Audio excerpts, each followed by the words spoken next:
നിന്റെ ബന്ധു വീട്ടിൽ വെച്ച് നീ അപമാനിക്കപ്പെട്ടിട്ടുണ്ടോ? നിന്റെ ഇല്ലായ്മയുടെ പേരിൽ, നിന്റെ കഴിവുകേടിന്റെ പേരിൽ, നിന്റെ കുടുംബക്കാരുടെ നടുവിൽ വെച്ച് നീ അപമാനിക്കപ്പെട്ടിട്ടുണ്ടോ?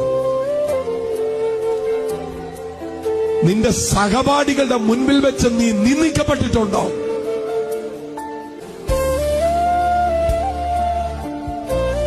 ഞാൻ നിങ്ങളോട് ആത്മാവിൽ പറയാം കേട്ടോ, നന്നായിട്ട് കേട്ടോളൂ. പരിഹസിക്കരുത്, ഒരൊറ്റ മനുഷ്യനെ പരിഹസിക്കരുത്. അവന്റെ കഴിവുകേടുകൾ നീ പരിഹാസ വിഷയമാക്കുമ്പോ ഈ വചനം നീ മറക്കരുത്. താണവനെ ഉയർത്തുന്ന ഒരു ദൈവമുണ്ട്. എടാ, നിന്റെ കഴിവിന്റെ ബലത്തിലല്ലേ നീ കഴിവില്ലാത്തവനെ അപമാനിച്ചത്? കഴിവുള്ള നിന്നെ വലിച്ചിറക്കിയിട്ട് കഴിവില്ലാത്തവനെ നീ ഇരിക്കുന്ന സിംഹാസനത്തിൽ പ്രതിഷ്ഠിക്കാൻ പറ്റുന്നവനെ എന്റെ ദൈവം.